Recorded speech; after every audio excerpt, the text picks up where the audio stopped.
CSGO majors have come to a close, with Paris now being finalised. The Gamer Legion Vitality Grand Finals going a 2-0 to the side of the French, Danish and Israeli contingent.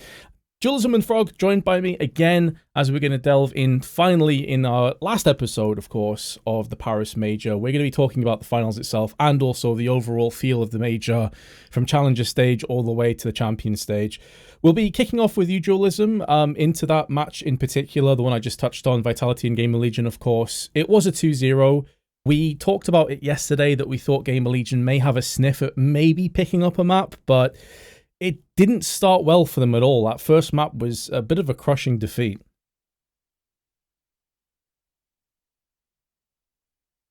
Yeah, I mean, it was one of those things where Kios had a really bad first map as well, and did not pick it up as well into the second map either. However, like Zaiwu had like a very decent but not particularly big first map, and then went absolutely huge on the second map. And yesterday I did say I think if Zaiwu comes online, this will be a 2-0, and for once I got that right.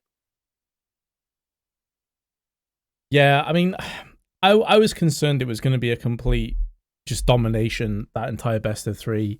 It can always go that way, you know, like grand finals often are a bit of a disappointment. You normally get the better games in the quarters or the semi-finals. And I was getting that feeling. I was feeling bad for Scrawny and Launders, who, by the way, did a great job in their finals. I guess we can kind of circle back on to that later on in the episode. But Frog, at least Gamer Legion did mount a bit of a comeback and make Nuke competitive at the very least. It wasn't a complete one-sided affair. I can agree with that. And for what it's worth, I also think the scoreline's a little deceptive for Overpass. I mean, I can remember a few honestly pretty good rounds from like Suhei and even Isaac, right?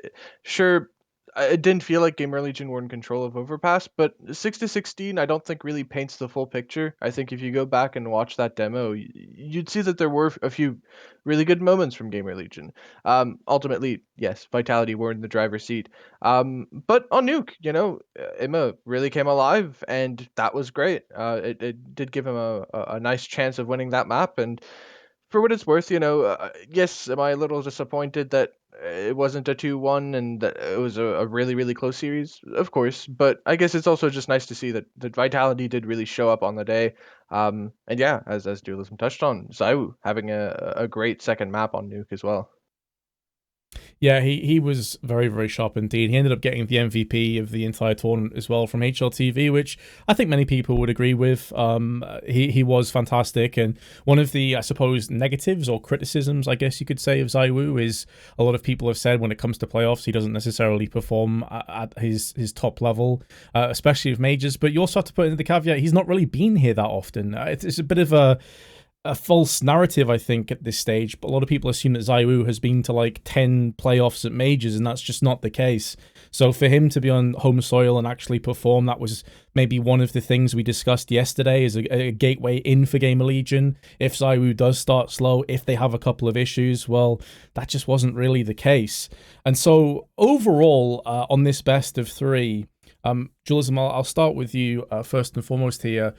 When it came down to the overall feeling of the finals itself, I'm not necessarily talking about the Counter-Strike. I mean the whole 9 yards, the crowds, the introductions, the production levels. Were you happy? Did it feel like a grand finals to you?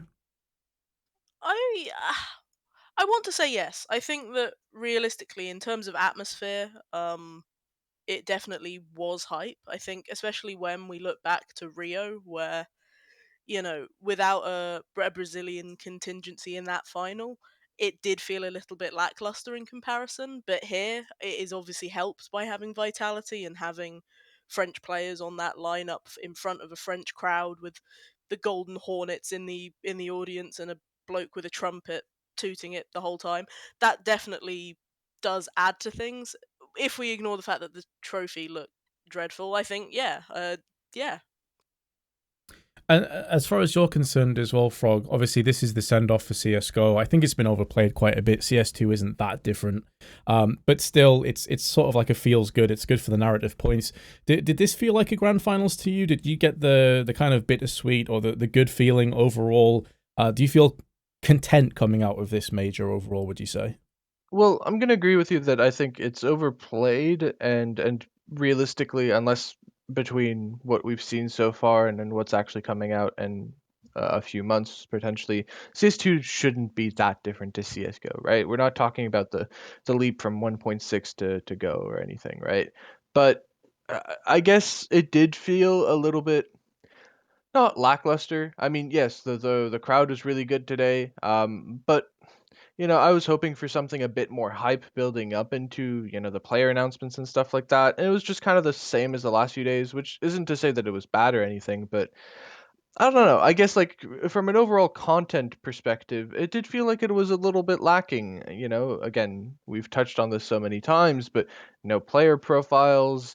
It's it didn't really feel like the last CS:GO major. It was a decent CS:GO major. The production quality all around was pretty good. I mean, even the show match today was entertaining enough. But ultimately, I guess it. If I go to bed and I'm not really thinking about it, I don't think, oh shit, that was the last CS:GO major. There's no more, right? It's it doesn't really feel like the end of that era yet, and maybe that's just because the new game hasn't come out. But I don't feel like there's a sense of closure, so to speak. I will quickly jump because I do think that to defend Blast somewhat, it doesn't look like Valve gave a fuck in terms of. I personally think if you're Valve, that show match should have probably been a CS2 show match. I think there should have been more information about CS2. I think there should have been something more in that regard. But if Valve are not going to give you anything and don't have any information about a release date or anything that they share. I do think for Blast, it's a bit tough to then try and hype up CS2 or to really close out CSGO if A, there are also more events that are going to be on Go, but also there isn't really much else to say about CS2, and everyone got bored of Dust 2 really quickly in CS2's limited test. So I will defend Blast for one thing there. Yeah, that's fair. Yeah, I was a bit confused at that as well, to be honest. In the sense of there's all this hype been made about it being the last CS:GO major. You have no CS2 content at all, not even a sneak trailer, a sneak peek at maybe like another reworked map or another couple of things, whether it be like a ranked rework or whatever it may be. Like I am a bit surprised at that because this felt like the hype would be at one of its high points until CS2 does get more information. And there'd be a lot of eyes on this, a lot of new people tuning in for the first time that didn't know much about Counter-Strike and didn't know why it was so hyped. There was a golden opportunity here that did feel like it had just been slipped through the hands of Valve. And let's be honest, Valve and CS don't necessarily have the greatest track record of showing up where it really counts. Obviously, I saw some people tweeting about Gaben's going to make an appearance. Good luck with that one, Chief. It was just the same kind of thing, and I do agree. I think there was a couple of missteps and a couple of strange decisions production wise. I will say overall, I think the production was actually really on point. Very few tech issues. I mean, there's been so many majors in the past that have had horrendous tech issues for the first day. Face it, London, anybody. It's not the only one. There's been tons. This ran actually pretty damn smooth throughout the entire process. They had a pretty good system as well with the brakes being on point and everything turning around. They did have enough little bits of content here and there as well, although not necessarily the greatest. There was one in particular that really stuck out to me though, and it confused the hell out of me. Why are we doing a post-game interview before the trophy lift? Like, surely that's where you want Scrawny and Launders to be hyping up the entire crowd. They've just won. They're going over to the trophy. They're going to lift the trophy. Elation, fireworks, them losing their shit. And then we go to the interviews afterwards. Why are we cutting that in half? And then Scrawny has to come back in after he's just leveled the crescendo moment. Everything goes quiet, then he has to come back in and hype the crowd. I do not understand that decision at all. I think if you wanted to make that hype, or if you, for whatever reason, wanted a break for, I don't know why they felt the need to drag it out, especially as they really made them talk to every player and really extend it. You could have run a bit of a VT there. You could have had a video where you could have, I don't know, recapped all of the majors to, get the team ready to lift the trophy, and then cut from the video to the trophy lift, and then do an interview afterwards there. But I agree that it did seem really sort of janky, and you're coming straight out of the game. The players are all just sort of they're not going to be able to give you their finest words. They're not going to be able to really express their feelings when they're still riding that adrenaline and that high of what's just happened, and it's probably also not fully been able to sink in that time. Absolutely not. And the players and Zonic basically said the same thing. They were like, I don't know, I'm baffled right now. I'm lost for words. Of course, they literally just won 3 seconds earlier. Like, you're not going to get some crazy, in depth, intricate, sick answer from them just after they've literally got the final kill, Zayu securing the major. Like, it's always been a bit of a head scratcher to me in the sense that this one comes down. And from your perspective as well here, Frog, obviously, hopefully one day you do get yourself to a major and you're in that winning position yourself, but can you understand the thought process of this from like a content viewpoint? Like, maybe they're trying to get the instant like gut reactions, but I still can't really understand it. I don't understand it either. I don't know whether they're trying to, I like that Blast tried to innovate in some areas, but I don't think this is one that, you don't need to reinvent the wheel here. Every other tournament pretty much ever has just had that team go for the trophy. I mean, that's what everyone's waiting for, right? It's the money shot. It's like, yay, let's go, woo, and that's the clips that go to fucking Reddit. They go viral on Twitter. It doesn't really make sense to me to try to just interview the players. I feel like that kind of kills the vibe for I mean the players and especially the audience. Like, it's not to say that no one should be interested in what Apex or whoever has to say immediately after, but I think that can wait like a few minutes until until you've lifted up the trophy. Maybe you know what? Maybe they just wanted to hide the embarrassment of the tiny little trophy compared to the old Cologne 2014 mega cups that used to exist. But I don't know. This is a little baffling for me as well. Yeah, well, I mean, on the positive side, as he did touch on the trophy, that was another questionable decision. I think we're all united on. At least it's not so big and so heavy that the players can't pick it up. This is big enough. I think in Zaiwu's MVP picture, he's just got it in his left hand, so it seems like it's more reasonable. But I'm really making a stretch here, Dualism, to justify this trophy because it's not great. It's not great.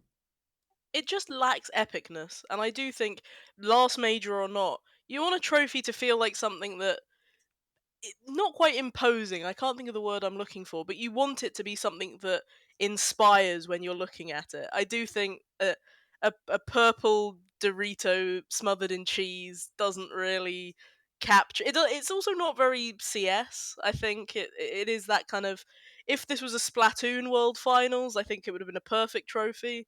But for CS:GO, it did feel a little bit Nickelodeon, as some people have said on Twitter as well.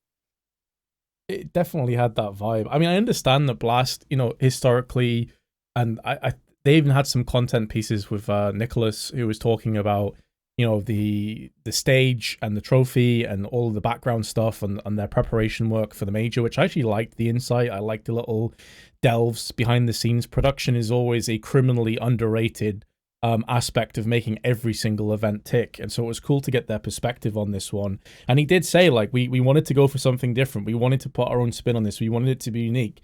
But I think at a situation like this, I understand that, Frog. And you did touch on this yourself with not having to reinvent the wheel. But this just weren't it, man. And like, maybe it's a subjective thing. Maybe some people are loving this trophy. I would have preferred just a standard one, though, especially for the last CSGO major. It kind of goes in with the lack of content. We didn't really have any content pieces that went through the previous majors and showed you the winning moments and showed you a couple of sick clips and maybe an interview from one of the players that was in that match. If we really want to build into this idea of this being the last CSGO major and it's the end of an era, then this kind of goes with it. The trophy just doesn't fit that at all. Yeah, I mean, presumably this will be at the Vitality headquarters, right? But if you're new to esports and you get to visit the Vitality HQ and you just walk around, you're like, oh, what's this trophy for? It must have been, like some sort of BYOC or something. Is it your first ever win as an organization? It's like, no, that's actually meant to represent the last CS:GO major. Oh. It feels like it should be something that commands a bit more respect, whereas this is just very cartoony. But hey, I mean, what's done is done, I guess. I wanted to just make one final point about the actual finals itself. I did touch on it before. And I did also touch on it kind of screwed the casters over a tad with the whole bring them down, then back up again. From a casting viewpoint, the mechanics of casting, that's really rough to do because you've built in all this emotion, which Scrawny really did. I think at one point he actually like fully broke down and he started like tearing up while he was casting. It was beautiful to hear. It brought a tear to my eye because I know how much it means to him, having known him for so many years. And they really did a phenomenal job, Scrawny and Launders. I really do want to just highlight that because, to be honest, I think a lot of people, myself included, weren't entirely sure if they'd had enough reps when it came to being able to handle a major finals. I have no doubt about their skill. I have no doubt about their ability levels. I wasn't sure if they'd be able to bring the gravitas to a finals. And I was absolutely sure of it after the first few rounds. That introduction that Scrawny did, absolutely perfect. The casting throughout, that was a pretty flat game, especially a 16-6 first map, and they carried the hype. They didn't go overboard. They didn't try and ram it down anyone's throat in terms of the hype. They kept it an even keel. They built it up when it needed to on Nuke, and they let it go when it needed to as well, the crescendo. So just as a side point, how did you rate their casting overall? And there were some question marks about Hugo and Harry not getting the championship stage. I understand from Blast's perspective why they didn't. Do you think Scrawny Launders was the correct decision, Dualism? I think so. I think especially when, let's be honest, Scrawny and Launders are Blast's guys in that sense. And nobody will be happy. Not what's the phrase I'm looking for? Not everyone will be happy. There we go. With the decision of who gets to cast a grand final, there'll be some people that are saying no, it should have been Sponge and Machine. There will always be people saying no, it should have been Hugo and Harry. But I do think, yeah, Scrawny and Launders did absolutely kill it, and I do think that when it comes to grand finals, as you say, when they aren't the most hype three map going back and forth with lots of highlight moments we'll remember for years, it can definitely be tough. And I do think hopefully this is their first major final of many. Now that we go into CS2. What was your take on this, Frog? I agree. Their casting was really good today, as it always is. I mean, I think Scrawny, much like yourself, is a master of the craft of play by play. He's always a pleasure to listen to, and I think he makes it look effortless, but you can tell, that there's actually a lot of work that goes on behind the scenes as to the nature of his casting. But overall, I mean, I'm a little disappointed that we didn't really get more Hugo and Harry in the playoffs, right? But ultimately, I guess, yeah, you can't please everybody. It's difficult, I guess, casting and any talent work really, because it's not like playing where people eventually hang up the mouse and there's kind of that natural limit as to when somebody will be a player, right? With casting, you can have people that have been around for years. And I guess the cycle of new faces coming up versus older faces going away doesn't really work the same way. So it's a little bit difficult to, eventually, okay, you have to justify, well, people like Scrawny and Launders, Hugo and Harry, they've done their reps for big events now, right? They're no longer up and coming. But people still love the classics, so to speak. And I guess it's just a bit of a weird one because 5 years from now, are we going to have a similar situation with a new duo kind of coming up and that have been, let's say, doing really really well, and now it's like, oh well, should Hugo and Harry be casting this major grand finals or no, right? It's just a bit of a weird one because, like, yeah, the cycle doesn't function the same way as like a playing career. Yeah, I think a part of that, obviously, this is sort of my area of expertise, I guess I could say, is that there's no definitive way of gauging how good a commentator is. It's very subjective based. There's no system of, like, in a game of Counter-Strike, Vitality win 2-0 today. By every metric, they deserve to win. They didn't fluke it. They were the deserved winners. You don't get a scoring system in commentating. People either like you or they don't. It's obviously based on a lot of stuff behind the scenes, how well you work with others, how much you're pushed by companies. There's a lot of different elements that goes into it. And although I was sad for Hugo and Harry because I like them as people and I think they're great casters, this is a Blast event first and foremost, and therefore Scrawny and Launders are going to get priority. That's just the way it is. I think Julian touched on this just before. So It wasn't really surprising to me. I wasn't sure what to expect, but I was very, very impressed with both of their casts. And like, here's the other thing as well that people don't talk enough about. It's really easy, and I'll tell you this from my own perspective. It is super easy to commentate a game that is very close, very back and forth, super hype, clutches, crazy multi frags. Someone is on fire, someone's feeling it, they're dropping 30 kills. Those games cast themselves. Any half decent, half competent commentator can make that sound good. Obviously, you have to bring the heat and you have to make sure you do it in the right ways. The really tough games to cast are the ones that Scrawny and Launders just did. A 16-6 anticlimactic first map with Gamer Legion basically just not showing up, and then a bit of a rocky, strange, tentative second map where they really, really raised their game significantly as commentators. And I think that goes a long way to why that cast was so impressive. Some people might say, oh, it's not as good as X and Y's cast of this game, but have a look at what happened in that game. Have a look at all the moments that were there and present for the commentators to devour, as opposed to, let's be honest, skin and bones that Scrawny and Launders had to work with in this game, and they still nailed it. So, in terms of storylines here, Dualism, I'll start with you. What's your main takeaway from the storylines of Vitality throughout the duration of this major? Because we have touched on this before. They have tons and tons of veterancy when it comes to this roster, the 5 players and Zonic. What are your main takeaways? I think I have to focus on Apex here because it was also brought up on stage as well that he's transitioned from this fragging kind of entry fragger type player who has always been, from interviews with his own teammates in the past, people have always said Apex is an intelligent guy. Don't let the goofy meme faces and his kind of quirky personality fool you. He is a very intelligent player. He knows the game very, very well. Into a proper in-game leader. He's previously been one of the few French players that hasn't had the ego to think that they can lead and taken the reins when they shouldn't have. He's naturally kind of been moved into that role, and he's kind of been vindicated, I suppose, as a very talented player, not just in terms of fragging, but in his understanding. And if you look at the names of French players that have only won one major, Kenny, Shocks, I don't think many people a few years back would have predicted that he would be the only one to, out of those big names, to have got a second at this point. Yeah, and in the manner in which he did, of course, switching across. And I think I was talking to you at the time, Dualism, on Steam, where we were watching Kenny give his interview after making his announcement on the stage, and he was talking about Apex, and he was talking about how he'd always taken on these responsibilities, even when he was the entry fragger and like quote unquote a bit of a loose cannon, etc.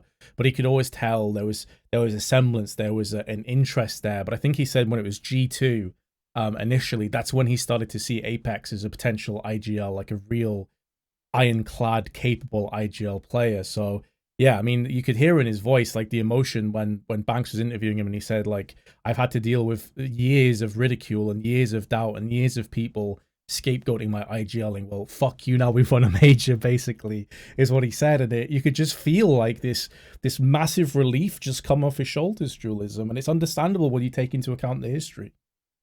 And he, we're there's going to be a lot of focus on Dupree having obviously made it to 19 majors and winning 5 of them, but Apex has made it to 17. He's not that far behind when it comes to how many he's attended. And in fact, the first time he missed a major was when he got kind of fucked over by Shocks, when he then got benched from G2 back in 2018. I believe it was the Face It major that he then missed. It was him and MBK that missed their first majors at that time. So he's also got a huge amount of longevity, and winning majors with an 8-year gap between them is nothing to be sniffed at, really. Hmm. We'll move on, Frog, to Gamer Legion then. What do you think are the main storylines or takeaways from Gamer Legion's incredible run to the finals? Well, I think you can't really underplay just how incredible their run has been. Even if they beat Heroic not in top shape yesterday, it's still beating Heroic, right? Like there's no denying that, and it takes a certain level to be able to capitalize on a tier 1 team's weaknesses, even if they aren't playing their best CS. And the fact that sure they didn't make it through the open qualifiers, but I think they got invited to the closed qualifiers, right, as part of Valve's rankings. that's still an incredible run, especially considering they were 0-2 down in the challenger stage. So really, it's a beautiful Cinderella story that kind of explains how wonderful Counter Strike's open circuit is, right? Because if this was just some sort of closed off partner only event, or maybe something more akin to Worlds and League of Legends, where it's obviously kind of impossible to to qualify for that outside of the big Riot affiliated leagues. Um, you know, something like Gamer Legion just wouldn't really exist in a closed off ecosystem. And to have a team with, relatively young players, I think they're on average almost like 23 years old or something like that. Um, it's really nice to see this because, well, I mean, all of their stocks should now be a lot higher. I'm really curious to see if Gamer Legion stick together as this five moving forward, and if they're able to potentially continuously challenge top teams. I mean, hopefully through just placing second here, they'll get some invites at some pretty big events, because I imagine they'll shoot up both the HLTV and ESL World Rankings. I imagine they'll likely get an invite to the Gamers 8 event towards the end of this year as well. So it'll be really cool to see if they're able to kind of keep up this level, keep up this momentum, or to see who gets picked up. Because I mean, Suhei, Ime, both of them playing absolutely insane. Acor as well. It's great. Like everybody had a really good event here. So I guess I am hopeful that they stick together just to see if they can build something sustainable off of this. But I'm also curious to see just individually where their careers go moving forward. Yeah, I'm very happy that you mentioned that at the end about players potentially getting picked up, because it was going to be my next question. With Gamer Legion, Apex, Monty, Into the Breach, all featuring in the 5th to 8th bracket, a lot of players that I wouldn't say have necessarily been completely off the radar. I'm sure a lot of these teams and players have been scouted many, many a time from the top flight squads, but now really making a proper name for themselves. When you have some other squads out there like G2 massively underperforming, Ents having a rough run here, and then some teams that didn't even make it into the champion stage. Do we expect Dualism maybe to see like an EM or a Shui or somebody from Apex, for example, to maybe get picked up from an org like a G2 or a team like that maybe is struggling a little bit? I think it's really hard to say because, especially as we don't really know the timeline for CS2, I think it makes it really difficult for all teams right now to know when or if they should make a change. Because I think if you make a change now, uh, potentially within the next month or two, we may have a new game that people are going to have to be practicing on. And while we don't really know the extent of changes, and most people say that it isn't too drastic, some players may just not quite gel with the upgraded version of CS:GO, so to speak. And I think if people wait longer, there's still a lot of events coming up, and we have a major pretty early on next year. So I think that any team that is looking to make changes, it's a bit of a rough timeline when there's quite a big unknown kind of looming in the distance. So the same question to you here, Frog, and obviously with you being a coach as well, you have more of an understanding of what goes into the process of switching out players, and the kind of gap that removing a player or two actually has in a team's ecosystem. Would you be looking to replace sooner rather than later, or as Dualism is saying, do you maybe wait longer and find out what's going to happen with CS2 first? I if I'm a GM and my team struggled this time around, I feel like I would be looking at my options immediately. Obviously, any of the Gamer Legion guys, it depends on their contracts. It's hard to say without knowing, obviously, but I imagine their stocks are high, thus buyouts will likely be high, and I think that's maybe one of the big factors that we don't really talk about. Post major roster shuffles, especially domestic ones, like we used to see the French shuffles and stuff like that, it doesn't really feel like it happens as much anymore because teams have kind of locked down their players a lot. It's very rare to see a tier one team switch out more than two players at a time nowadays. Just because I guess the contracts are so big, and investment in CS has not exactly diminished or anything, but it has potentially slowed down a little bit. So it's difficult to just make big roster changes willy nilly, like kind of used to happen, that maybe the players used to be a bit more in charge of or vocal. And I think, yeah, big buyouts, longer contracts, and just teams looking to have more stability means we just don't see as many roster changes anymore. Um, but ultimately, I think it would probably be better to do it sooner rather than later because I mean there's the player break, sorry, coming up, and then Cologne, if I'm not mistaken, not too long after that. Um, so I'd say just yeah, try to figure all of this out as soon as possible. Get your lineup together. If you have a player that's a bit older and that's not too sure that they want to keep competing, well, you need to have that conversation now, not a month or two after CS2 comes out and they realize, oh no, I don't like it, right? Because then you're fucked. Everybody else is going to have been picked up already. So now is probably the time, in my opinion. If you're unhappy with how things went, you need to have the big difficult conversations with your team, figure out if a roster change does need to happen, and then evaluate your options and try to pick up somebody as soon as possible. Well, a team that certainly doesn't need to make any changes right now are the champions. That's going to be Vitality. I mentioned this earlier. They're on a HLTV, at least. ZywOo did pick up the MVP award. It's going to be hard to necessarily argue against that, but if not for ZywOo, who would you be putting as your MVP here, Dualism? Or maybe you don't agree and you think someone else should have been the MVP of this tournament. I think considering he did then perform in the finals, I would give it to ZywOo, realistically.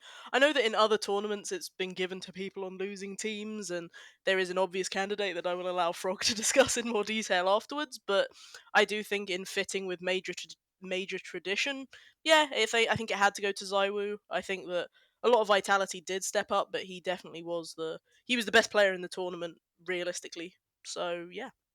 Okay, Frog, who would be that second player that Dualism was alluding to?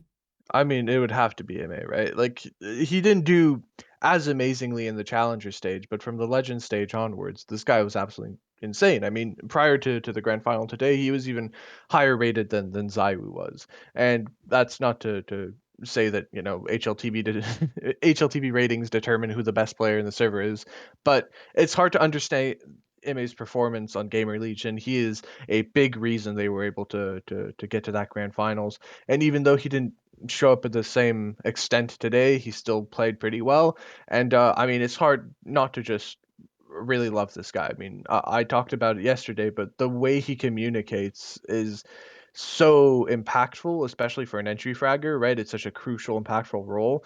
Um, yeah, it's he played absolutely lights out. It's just really difficult not to appreciate the kind of Counter Strike he was bringing to the table, and even if Gamer Legion lost, if ZywOo hadn't performed to the extent he had today, and if Gamer Legion were a little bit more competitive, right? If it's kind of like with the narrative we were talking about yesterday, where it's like a 2-1 for Vitality, I still think it definitely could have been in that conversation for a major MVP.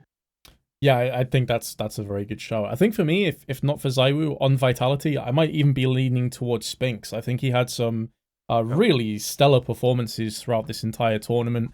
In a couple of maps, it basically took over. It wasn't the ZywOo show, as you mentioned before. There's a lot of supporting cast members, and I think he's one of those guys that often the impact that he has on rounds goes a little bit under people's noses. They don't quite realize it. He allows ZywOo and Magisk as well on certain maps to really exploit the opposition and excel. So I was very, very impressed with Spinks because he's a player sometimes does go a little bit absent. I think he made an interview where he talked about his overpass performances as of late and like really stepping up. And I think his stats on overpass are absolutely outrageous. Like his average stats are so crazy high, higher than anybody else in his last 7 games played. All right, so do you guys have any closing remarks at all over the major? Could be anywhere from the challenger stage all the way up to the finals. Frankly, I'm just kind of excited to see if there is a post major shuffle, even if it's just a few teams making changes. I think that's always kind of an exciting part for me as somebody who likes discovering up and coming talents. I mean, this was a really exciting major just because MA massively stepped up. Boros had a great event. Cypher did really really well on Into the Breach, and such a likable guy. I think he made a lot of fans this event. Kixan, I think, ultimately playing pretty well and leading really well on Apex. It was just nice to see so many kind of new faces and a lot of attention brought to that. So I'm hoping to see some changes potentially, just to see some players potentially getting picked up by bigger teams, and also maybe even outside of this major cycle. I mean, there are tons of incredible players in tier 2 and even in tier 3. So I'd be really curious to see what kind of changes will happen and who teams decide to maybe take a gamble on after this event. Dualism, any closing remarks? I guess I almost have a little bit of not quite the opposite, but a slightly different take that I think a lot of teams that have then performed well really signify that some teams do just need time and that they need the ability to settle into roster moves or to allow players into the fold and have time to find their feet. Because a few months back, a lot of people were shitting on Spinks, saying that he was shit and saying that actually he's been given enough time when he's had 2 maps on the team and they should get rid of him. And I do think, yeah, like the fact that Vitality were able to win is very much a good testament to sometimes teams do just need to have time to be a team, and that you can't just put individuals together and get success instantly. There does have to be the time and the work from everyone, and magical things can happen, like a slight revival of French CS. Yeah, I think it's very interesting because those 2 points can also coalesce and they can coexist. I almost feel like this major is a bit of a passing of the torch to some degree of that next generation, that next influx of some of the younger players that Frog was just touching on, the Kixans and the EMs and these kind of players of the world, where you're probably expecting that going forward into CS2, there's a bit of time, but there's going to be plenty of tournaments in amongst that, of course, to see if they can make a bit of consistency. Because one of the things we heard from Stico and Apex after they lost their match is like, okay, well, this is great, but like we have to keep this going now. We got our result. We turned a lot of heads. We shocked and surprised the world. Now what do you do with this? Do you continue to move forward, or is this like are you basically like a one pump chump at the major? Like you have a great performance and then you just disappear off the edge of the planet. And I really hope it's a case that these teams can continue to press forward. They can continue to be a real nuisance, because if they do, I know there's a lot of negativity and cynicism right now out there from people saying like CS is in such a bad spot right now skill wise and it's trash and this, that, and the other. I choose to see the optimistic side. I choose to see the positive side of things. Like, this could be really exciting for the next year of Counter-Strike leading into CS2 if we can have some of these players that we've seen perform at this major continue to improve, continue to evolve, continue to develop. As Dualism said, give them time with their teams to grow and flourish. And then we could have a really, really great opener to CS2 when that does come around the corner. So thank you so much, guys, for joining me for the duration of these couple of weeks. The daily content, and I know you've taken a lot of time out of your very busy lives to join me, so I'm really appreciative of that. Thank you very much. You got any final words to say to the people watching, Frog? Thank you for watching. Be sure to follow us all on Twitter and like and subscribe with Vince. Put a comment down below. Ring the bell. Subscribe to the OnlyFans. There you go. That's everything. Oh, nice. Dualism, anything to add? French CS on top again, baby.